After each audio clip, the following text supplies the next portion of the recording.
Rosemary, thanks for coming in today to join us on the Cancer Stories programme.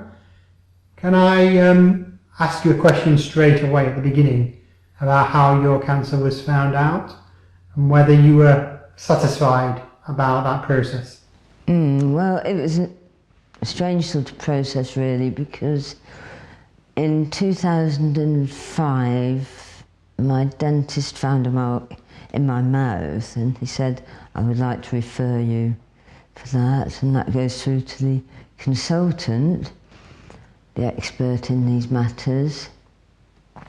And I had 3 years of appointments with the consultant, and he would keep telling me I was chewing my mouth at night.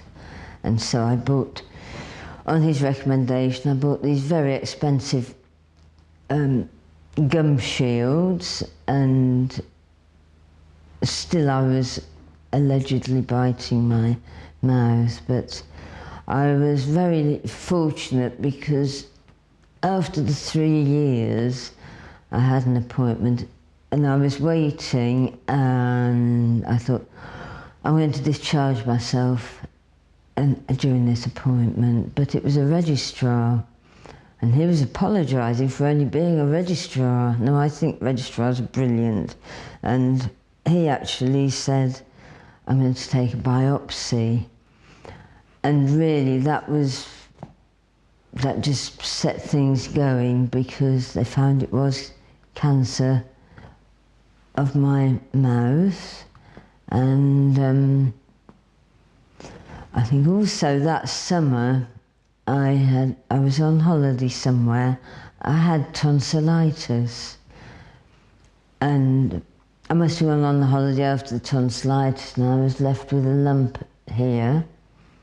And I saw a doctor while I was on holiday as well about it, because it was causing problems. And it materialised that that was the neck cancer, which was the secondary. So it had travelled from the mouth to the neck, and it had got into the lymph nodes, and it was overflowing out of the lymph nodes. So it was quite a bad state to be in. I know that now. I didn't know it at the time, because it's not an area I really know anything or knew anything much about. So your cancer was diagnosed in quite an advanced stage? Yes, at it the was. time. Yes, it was quite serious. It was quite aggressive, or very aggressive, I was told. What was your reaction emotionally with that coming out of the blue, albeit that you'd had those symptoms which were perhaps told to you to be something else for that time? I was told it was cancer, sort of. There'd never been any mention of cancer, so it was a shock. And I can remember sitting there thinking, cancer?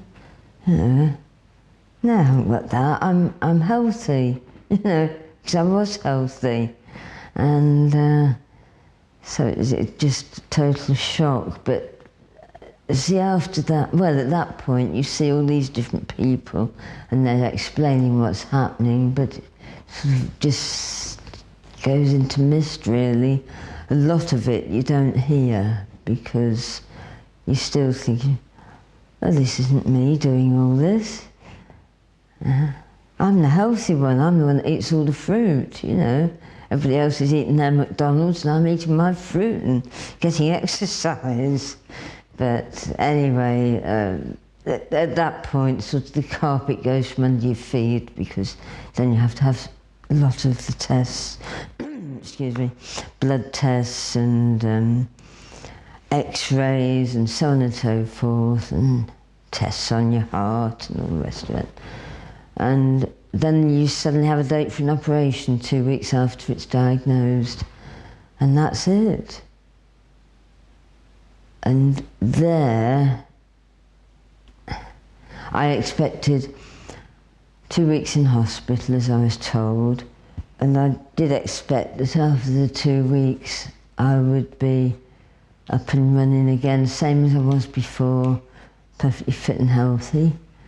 I'd even considered, I won't bother to tell anyone I'm going into hospital. I'll just sort of keep sending them text messages. I think I'm fine, and nobody need know about this. Just have it all cut away and then back to normal life. And how wrong I was. A new life was before me.